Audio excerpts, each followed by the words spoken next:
Welcome to another episode of the Last Word with Naya podcast.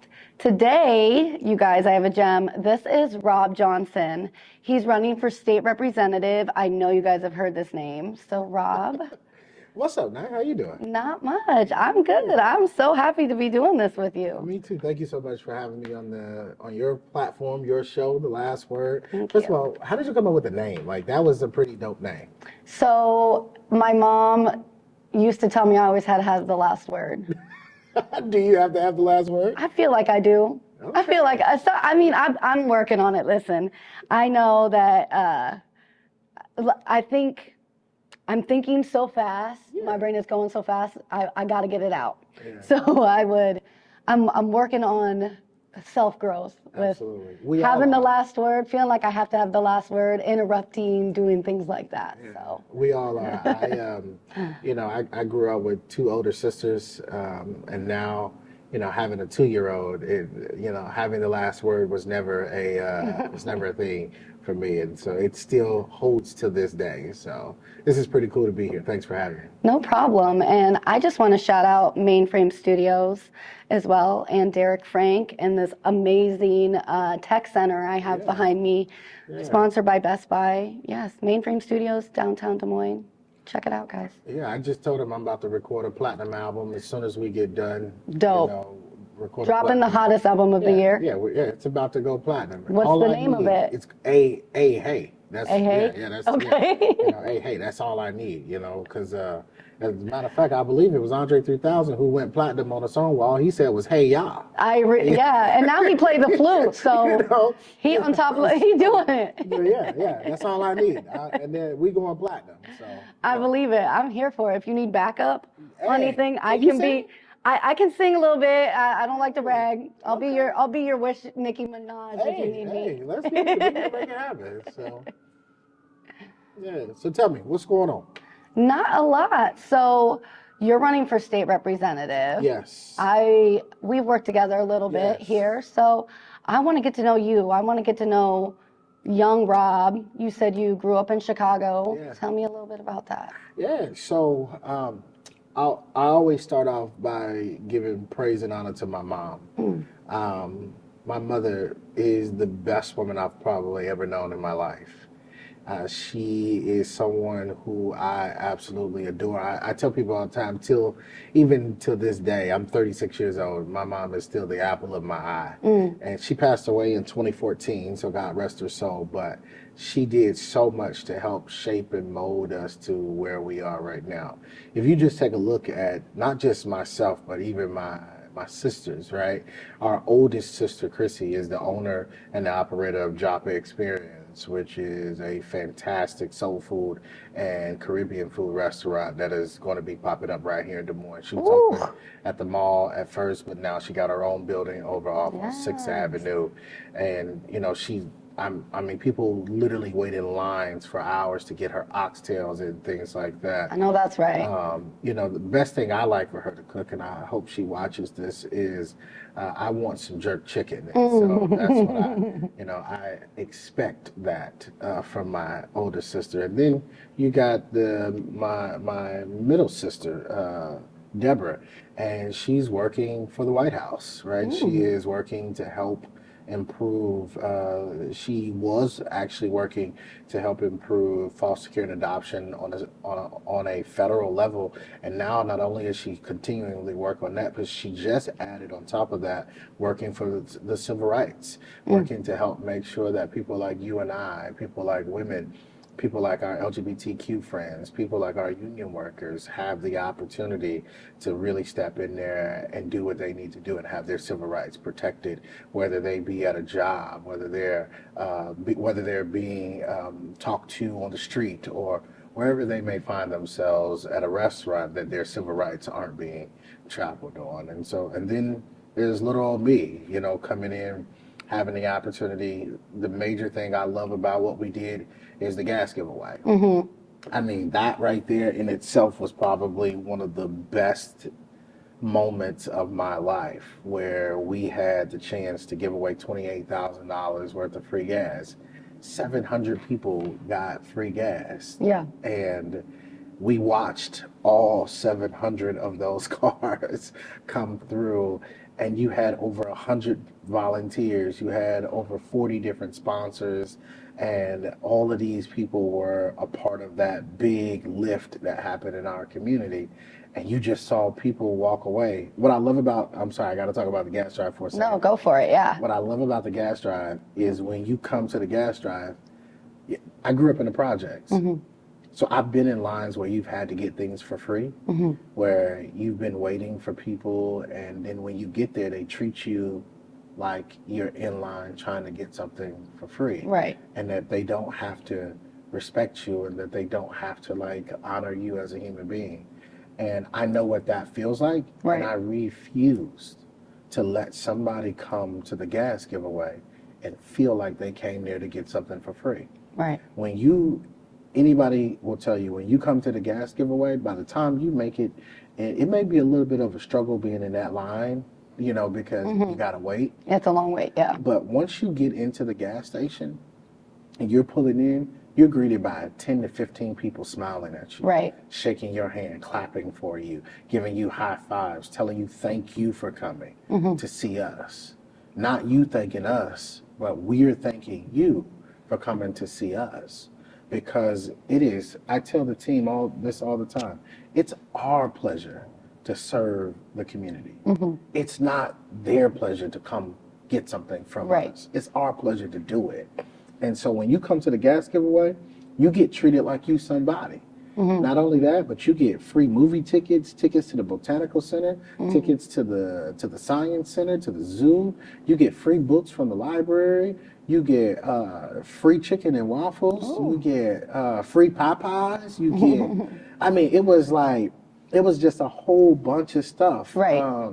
You get information on how to make sure your bills are paid, on if you need financial help, if you need child care assistance. Right. All of these information was there at the gas giveaway. And we did it because we wanted people to know, like, hey, we actually care. Yeah. And for me, a part of that gas giveaway, the next step to that, because I never looked at the gas giveaway as something because I wanted to run for office. No, I did the gas giveaway because it was a need, and we just did it.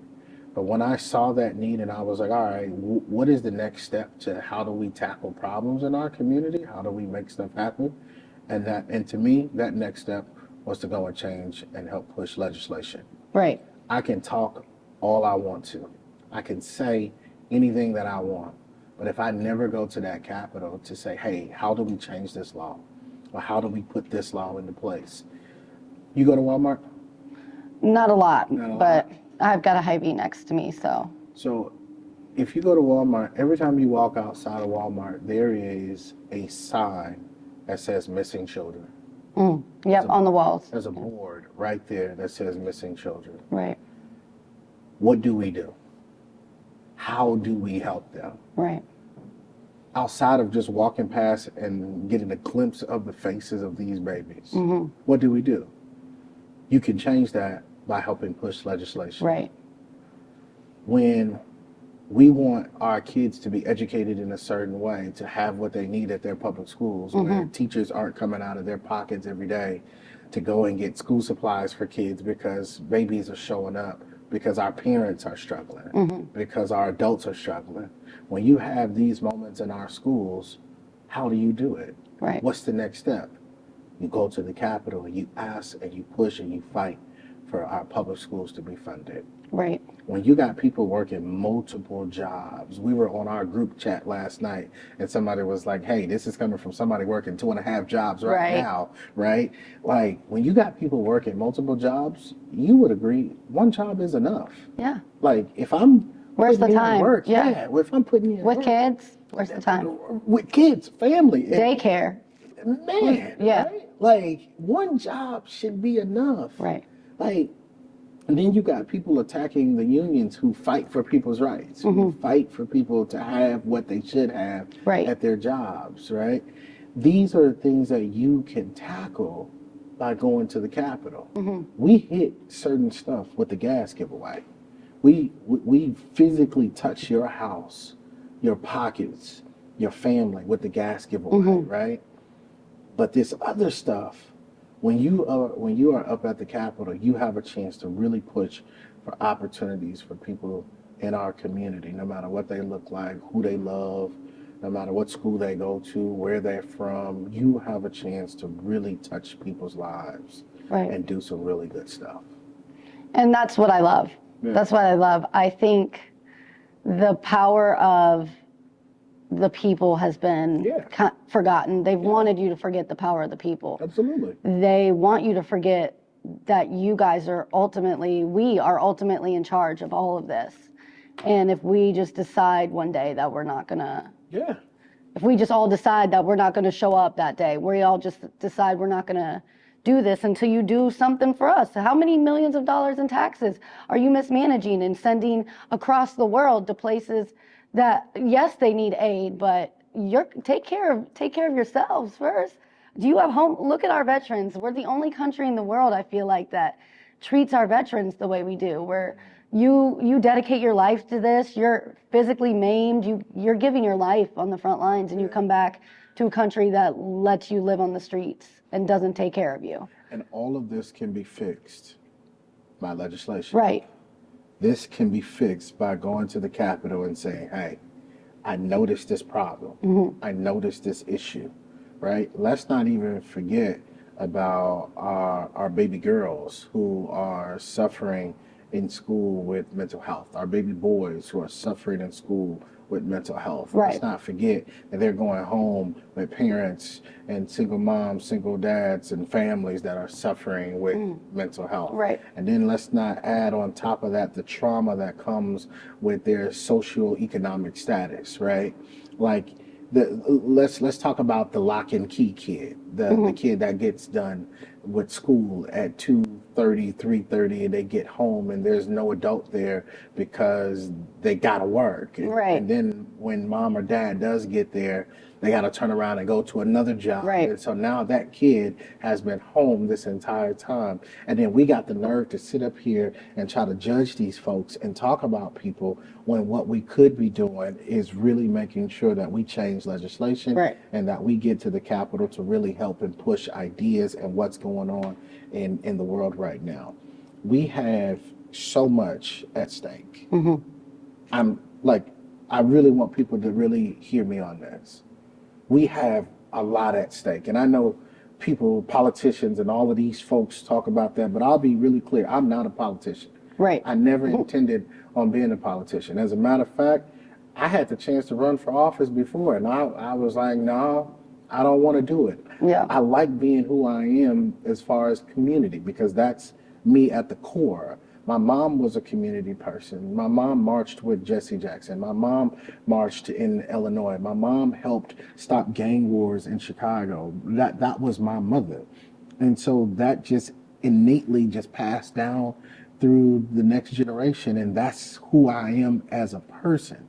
And so when I see these things in our community, I'm like, yeah, absolutely, I'm going to step in. Absolutely, I'm not going to be quiet. Absolutely, I'm not going to shut down. But we're going to get out there. And that comes at a cost, of course. But I'm willing to pay the cost because somebody got to do it. Right. Somebody has to be able to say, hey, look, babies are dying. Take one for the team, yeah. Literally dying, right? And so I'm like, how do we change this? I look at my baby Eli. We were just talking about him. And a lot of people heard me tell this story that one night I was reading to Eli. And I'm looking at this little baby in the face. And I look and I'm like, man, I really want him to know how to read. like I really want this baby to know how to read. Right. And then I got to thinking, are we equipped to make sure that this baby is going to know how to read? And I'm like, man, this is going to be a tough battle if we don't do anything now.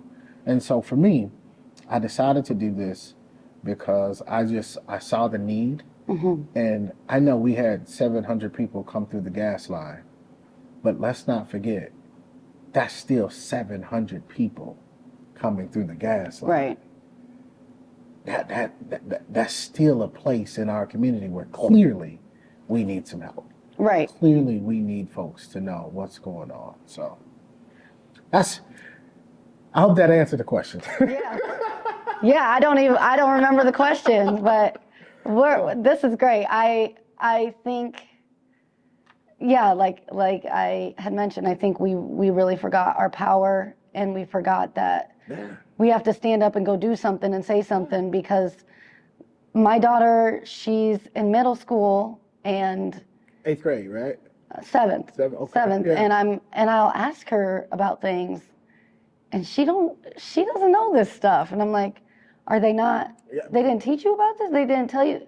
And watching around the country, seeing all these governors and senators of their states taking direct action against knowledge, against truth, against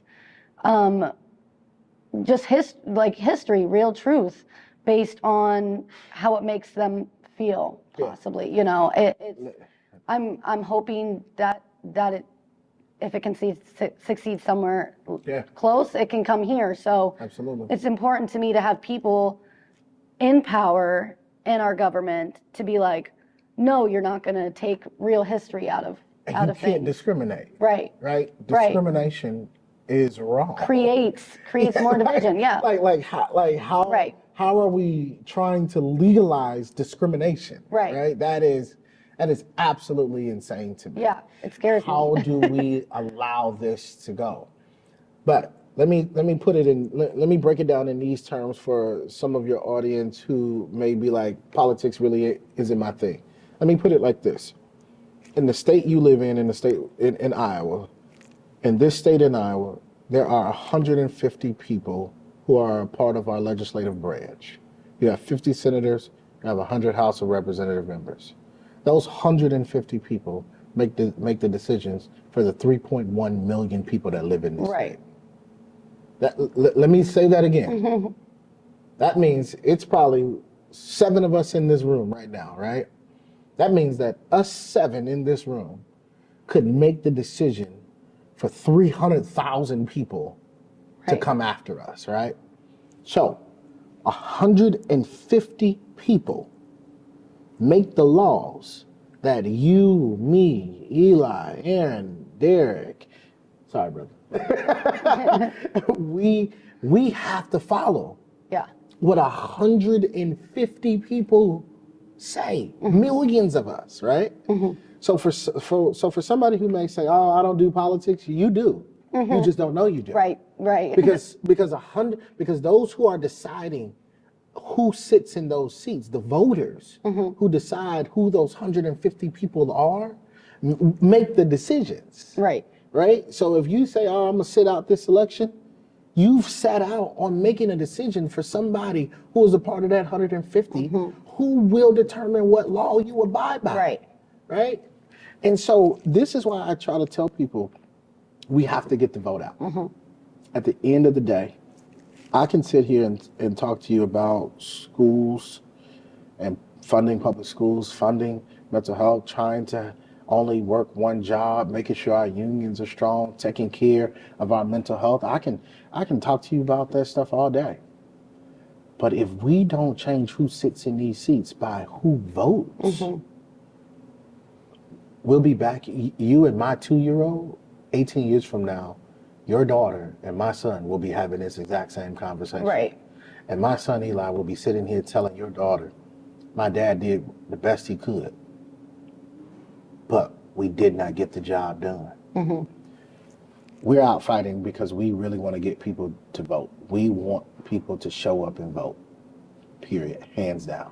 We need people to participate in this process, because if we do not, somebody else will get in these seats and make those decisions for all millions of us that have to abide by it.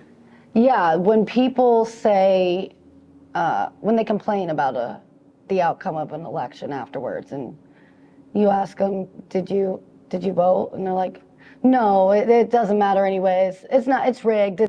They've already decided. And it's like, okay, so you can't complain about nothing if you're not even trying to say it's a 50-50 chance that it's rigged, and there's a 50-50 chance that it's not. So go ahead, and what's the harm in casting your vote and seeing what happens? Let me break it down like this. I want to be really clear. President Biden and his opponent are running for president of the United States right now. But the president of the United States makes no laws. Right. I don't think people know that. I just want to be really clear. Yeah. The president makes no laws. They can only say yes or no to a law that is sent to them Right. by the legislative body. That is it. Right. Now, they have executive power and they can do certain things with the pen. Yes, they have power and that, right. But they make no actual laws on the books. They don't. Right. The governor makes no laws. She has the power to sign the law, but she doesn't make it. Right. So you have to pay attention to who is running in these legislative seats in your communities, because they are the ones who make the laws. Yeah. To get voted on. Yes. Yeah, absolutely. We spend so much time talking about Biden and his opponent, the governor of Iowa and her opponent. We spend so much time talking about these people. Listen, you gotta figure out who is your city council person, who is your school board, who's your school board representative, who is your state and who's your state rep and your state senator. Right. Right. Who is your county auditor, your county treasurer? Who is your county supervisor? These people are making decisions. Right. Right. And somebody voted for them Right. to be in this seat. And if you're not paying attention to it and you study talking about, oh, I don't do politics, then somebody else is going to keep somebody's making taking that spot. Yeah. Don't complain. You know, Akeo always talks about, I don't care if it's the dog catcher.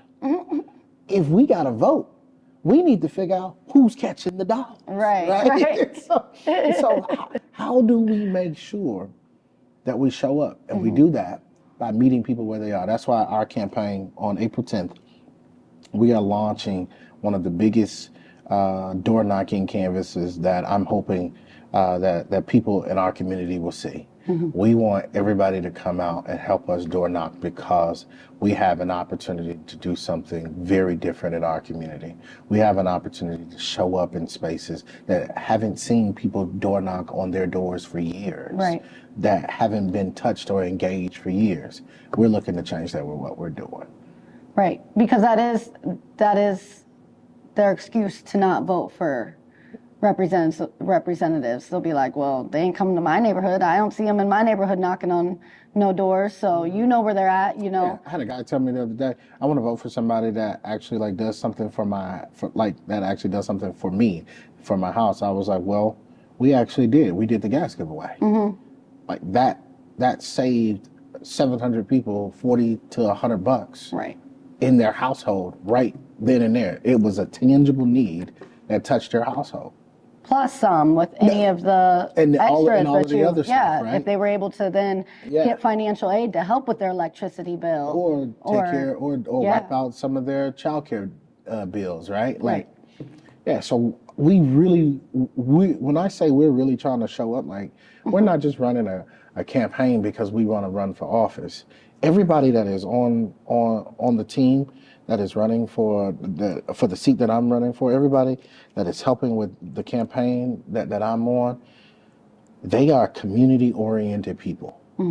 And they are folks who are like, how do we make sure that our community knows that we're here to show up for them? We're not just trying to win a seat. Yes, we want to win because we want to go help make laws and change laws for our community, but we also want folks to know that we are committed to our community. So. Yeah, community outreach is like making these resources available to people.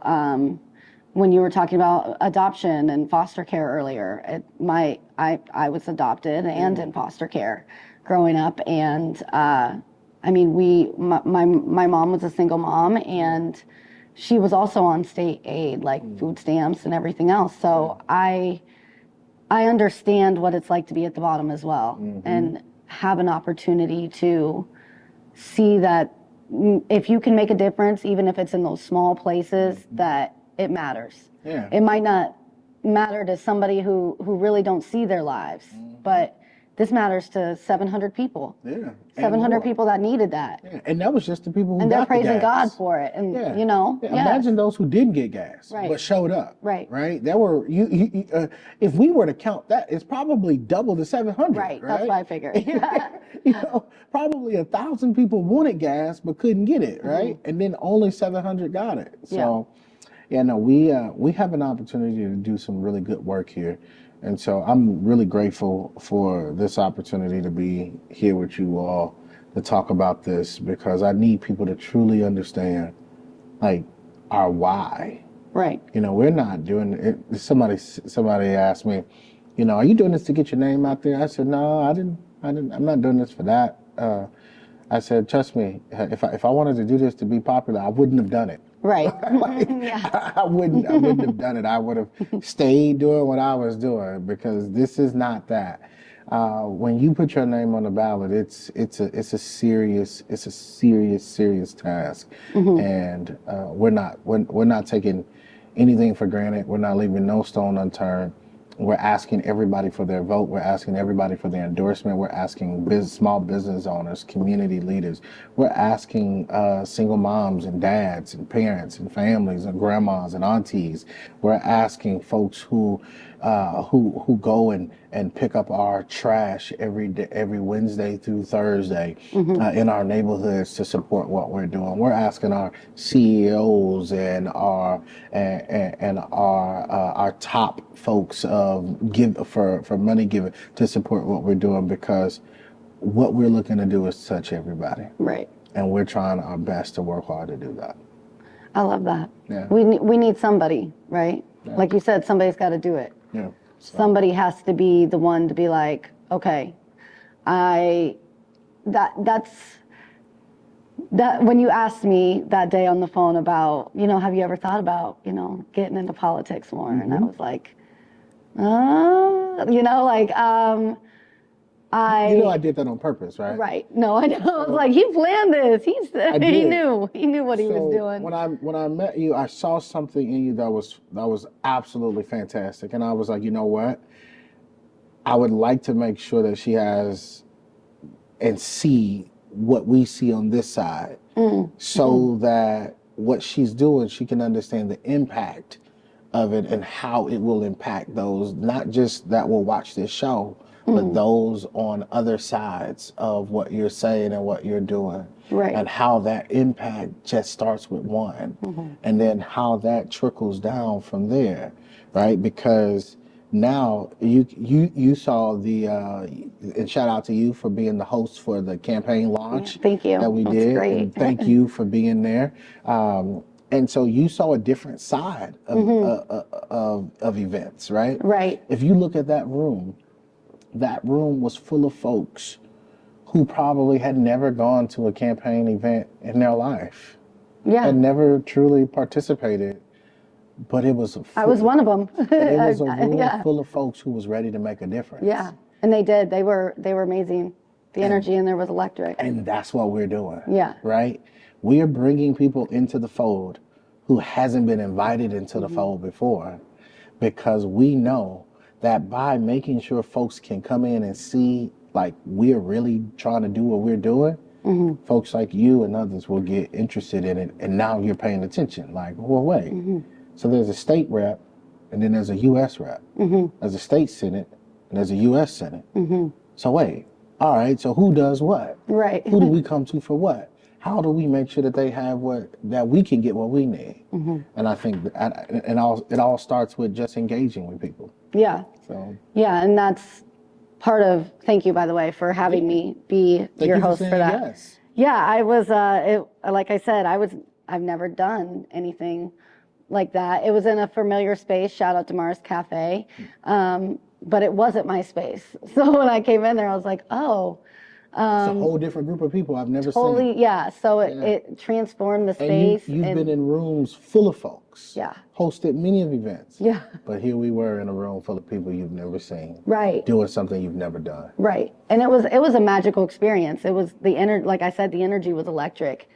And like I said, when I met you at the open mic previously, I was like, I got to get to know him. I got to get to know Rob. He's, like I said, you were wearing my favorite color, tracksuit, Puma. I was wearing a green tracksuit that day. Yeah, it was like that olive green. I was like, I got to get to know this brother here. Like, and I love the future of the future insight, because I think there's a lot of people that are so short-sighted that they're like, oh, that'll be after me. I won't be around for that. It's like, but don't you want your children and your grandchildren to have an opportunity to have a real future where, like, I mean, as a millennial, as they would say, because we're millennials. Yeah, we're millennials. And we're raising what, Generation Alpha kids? Yeah. Yeah, absolutely. Yeah, I'm like, and they just announced the other day that they're trying to get votes to raise the retirement age to 70. I was like, oh, they want to work us till we die, for real. There ain't nothing left for us.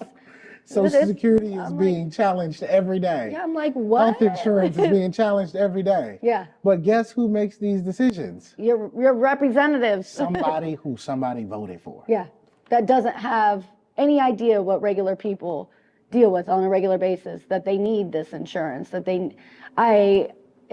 every day, like, because I mean, as a single mom, you know, I have my day job, and every day I sit there and I think how unnecessary half this stuff is. I'm like, this could have been done from home. This could have been done so much easier. Do you need a 5-day work week? How about you pay these people a livable wage and give them real health care so that they're not slaving away till they're 70 years old with no chance of retirement and no chance of owning a home and having that American dream. Real wealth, right? Yeah. They're doing everything they can to keep the common person from being able to have that. And when it comes to people that look like you and I, they don't want you to know the law. Their hope is you don't know the law and you don't know what power you could have and what power you could. And it takes people like me to run to be able to say to folks, I'm going to make sure that don't happen. Right.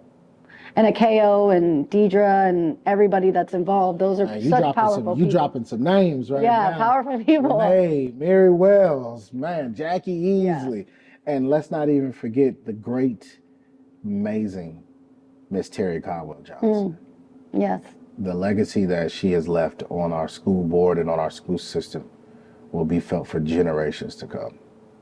We need you guys. We need these people out there. And I like, when I did the campaign launch, I was talking to people afterwards, and I was excited. I was like, you know, I'm going to have Rob on the podcast. This is going to be great. And they were like, so you're going to be political now? And I was like, I don't see it as being political. And they're like, it's community. Well, if you start having people like that on your podcast, even though you're not intending to be political, I'm like, I see it as I'm a vessel. Absolutely. I'm here to create a platform. Yeah. If you look like a fool, that's your fault. I'm only giving you the opportunity. I'm here to ask you the questions that people want to know, what I want to know, and unscripted. Yeah. Unscripted. Yeah. I don't want you didn't give me questions beforehand. Right. Yeah. I gave him a brief, like, oh yeah, I'm just gonna ask about, you know, who are you, Rob, you know? I don't want a prepared, super tight, this isn't The View, this isn't, you know, I'm not trying to do that type of interview. I want a real interview. I want to see who you are, and what, if you believe in something, what are the reasons? Explain it. And if you can get me on board and I genuinely believe in you, got the facts and you got the motivation, I'm with you. But if you come in with something, some nonsense, some shaky stuff, I'm gonna call it, and you probably won't be on the show again because I can't have that energy. Well, listen, I appreciate y'all believing in me. Yeah. You know, you've heard me talk about the "We Believe in Us." That's real to me. Yeah. That's so real to me because I really do believe in you. Like, I believe in what you are doing. I believe in the purpose that you're walking in. Like, I really believe in that. I believe in what you're doing, raising your child, raising her to be the best woman she's going to be, the best person she's going to be, right? I believe in Eli and the work that he's doing behind that camera and making things like this become reality for folks to feel like it's tangible, Right. right? I believe in folks like Aaron Monahan, who gets up every single day and works behind the scenes to make sure that we're doing what we're doing in our community, holding people accountable. Because trust me, she's holding folks accountable. Trust me. You need those people. Like, I You really need do them. believe in it. And when I'm out talking, I'm asking people to really believe in me, to believe in what we're going to do and what we're going to bring and how we're going to do it. And so that we believe in us wasn't just some catchy thing that I thought was fancy. No. It is catchy though. We believe in us. It, We was chanting. We was chanting. It was crazy. If you didn't know and you was walking past outside, it was, we believe in us. We believe in us. you know, Yeah. so first of all, I didn't realize it was that catchy until You was we preaching to them. It had to be catchy. man, until we like really got into it, you know. And so I see it now, but that's a real thing for me, because if we honestly don't believe in each other, Right. we're not going to get far at all. Yeah, the belief. I think that's one of the strongest things that people miss, that they just miss, is the self-belief. If you don't believe in you, how do you expect anybody else to believe in you? And the people that rise to power, they believe in themselves. They believe in themselves, and they have the power around them to make people believe in them. Yeah. They've got charismatic power in a way, even if they're not some a hero leader. Look at Hitler and the way he was able to, with charisma, make people follow him. He was Times Man of the Year at one point, you know, like, Did a whole lot of bad with it, right? Right. And You then- can make people believe in you. And then you look at people like Akeo, Right. who's been serving for 18 years and getting folks to believe in him and him believing in itself, doing a whole lot of good. Right. And it honestly, I'm always just amazed at the work that is going on. Like, look at the work that you do that nobody knows about, right? That it's not on the podcast. It's not on social media. It's not in the newspaper, Right. but you're doing it. Look at all the work that is being done that people don't know about. But moments like these we have, and we can highlight this, and we can tell folks, thank you for what you're doing. And yeah, I believe in you.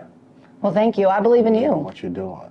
So Yeah, I believe in everybody in this room. Like, these are some of the most Absolutely. amazing people Yeah, that I've had the honor to work with. same. Yeah. Yeah. Yeah, and I know so many amazing individuals in the community just within the last couple of years, just even building the open mic, Stars at Mars, from nothing, really. You know, we're coming up on the year anniversary of that, and watching it grow.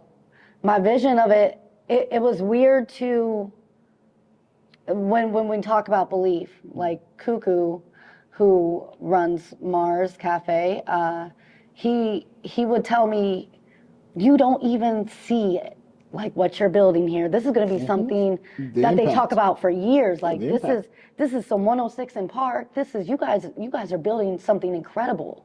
And he would tell me this every time I see him, and I'm like, and I would be like, yeah, you know. And every time I'd see my vision of it, it was more and more people. And then the last couple we've done, it's like, I'm seeing that vision.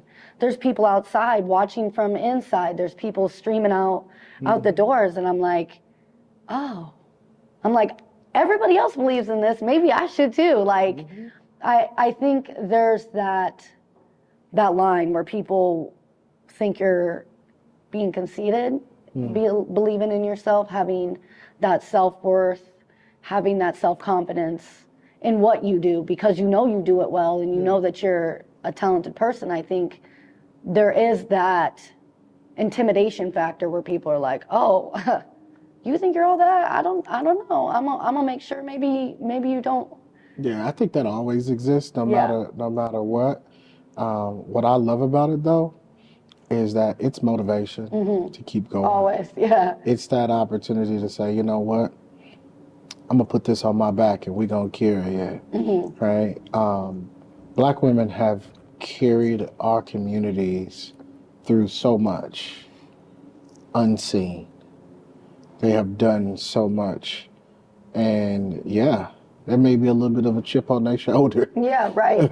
Right. because of all of the work that they've put in to do what our community has done and to continue to build and grow for what we're doing right now. So, yeah. Yeah, as a black woman, I mean, I agree with that.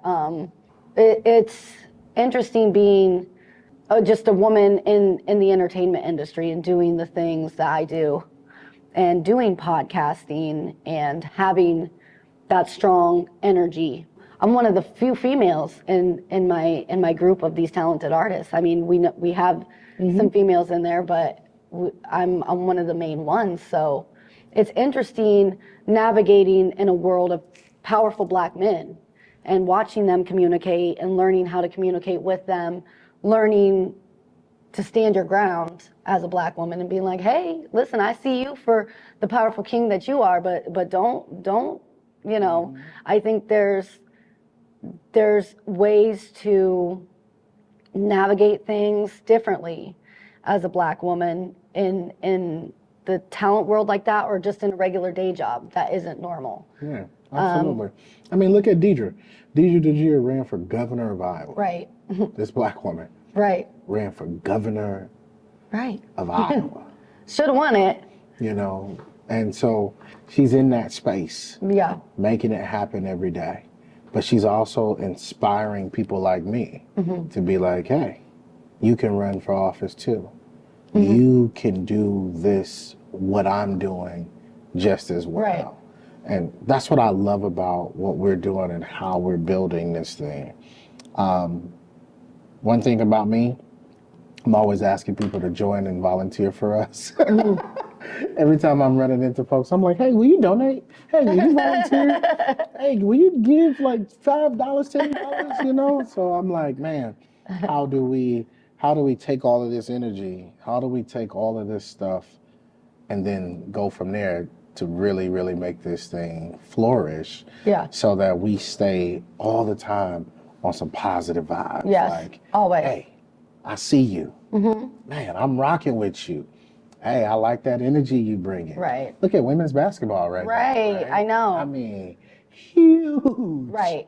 Right? Like, I can't even tell you the last time it was like this. Right. or that I've even watched a men's basketball game this year. Yeah, Right? I mean, look at what's going on. I love that. So I love that. and then for somebody to sit back and tell women what they can and can't do with their bodies is absolutely insane. Don't get me started on that, Rob. Absolutely insane to me. So yeah, I think we have to work together, women and men, especially black women and men, because there has been that consistent effort to drive black women and black men apart and break up these black homes and black families and stability. So I love seeing other powerful black creatives and supporting other black creatives and powerhouses in these areas where it's like, oh snap. Like, I love that Deidre is out there challenging this woman, you know, and because somebody has to stand up for it. And, you know, it's one of those spaces where as black women, there's just subtle things that even in my everyday job, you know, I'm like, oh, okay, you know, I see things. Then I'm like, okay, I can't do that. You know, like there's little things that the idea of the angry black woman or the concept that they refer to us as strong black women. I don't want to be a strong black I saw woman. that online. Like, yo, I want to be soft. I saw that online, yeah. We have to be strong. but I want a soft life like everybody else, you know? I want princess treatment. Like, what? Absolutely. I don't want to be referred to as a strong, they just automatically, you're just a strong black Because woman. strong indicates that you don't need or want help, Right. When in I reality, want help. it's like, It's hey, hard out here for a pimp. change this law now. Yes. So real quick, I do want to do this because I always just like to make sure I educate people on what's happening. The district that I'm running in stretches from 2nd Avenue to 230 to 2nd Avenue to 42nd Street. 235 is our south, our southern or our south border. Right. And then we push up to Aurora. But around 42nd, 41st Street, the Belvedere area, we cut in. So like we go up to University on 42nd, we cut into 41st Street, we go all the way up to Hickman, then we cut into 30th Street. Then once you get up to 30th Street, it starts to cut off, and then it goes up to Euclid, and then it cuts over. Okay. Then it cuts over to Second Ave, and then it goes all the way. It just goes all the way down Second Ave. Okay. And so, if anybody lives in that district, we're trying to get volunteers, donations, yard signs, placards. We're trying to do all of that. To run a campaign, you gotta get, number one, you gotta get folks out to vote.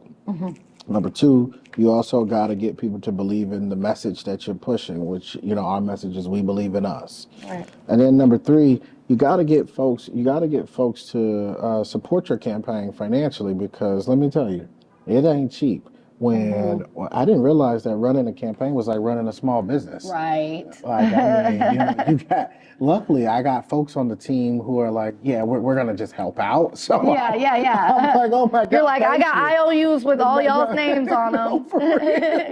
When I make it, y'all making it with me. I won't forget you. Started from the bottom, now we're here, right? Right. And so yeah, it's definitely one of those moments. And so a part of that, going back to what you were talking about as far as Black women, a lot of our campaign is being pushed just by women in general, and then we have folks like Akeo and folks like Vince, people like Big Rob at Platinum Cuts, people like Cuckoo, who are, pushing what we're doing and giving us opportunities to be in this space, but using this space to also make sure that we elevate voices like our youth, like our women, like our union workers, like these moments where folks are like, I feel unheard and unseen. And so that's really what I like about what we're doing, why we're doing it, and how we're doing it, because I think we really want to make sure folks know what's going on. Yeah. So. Where can they find more of this information? Yeah, and I want everybody to know, please go to our website, www.robjohnson4iowa.com, and it is FOR, not the number 4. So it is robjohnson4iowa.com. On the website, you will find information to donate. You will find information to sign up to volunteer. You will also see events that are coming up, and you will see kind of what we stand in for, which are points like funding public schools, reproductive rights, mental health funding, trying to get economic stability for folks so that one job is enough. And so I think these are the moments that we have to be able to truly like stand in this space. But while yes, it may be my name on the ballot, but it's all of our lives on the line. Right. So. Right. Yeah. That's important. I mean, all of this, that's why I wanted to do this. Yeah. Get this information out there for people, make it accessible. Yeah. Like you have a huge audience on your own, so if my audience can help out as well, everything matters. Every single thing. Yeah. Even if there's an 18-year-old right now that's going to watch this and they were thinking that they weren't going to get involved, I'm asking them to get involved. Yeah. I'm asking them to pay attention. Yeah, this is your future. Literally, this is our future, everybody's future here. Yeah, so. Yeah. Well, thank you. No problem. You know where they can find you. Yeah, so if you go to Facebook, you can find me at Rob Johnson for Iowa. If you go to Instagram, it is Rob Johnson IA. Okay. And then again, the website is robjohnsonforiowa.com. Awesome. Yeah. Awesome. Thank you. So you guys know where you can find me. YouTube, The Last Word with Naya podcast. I'm Naya. Shout out to Eli Live behind the film.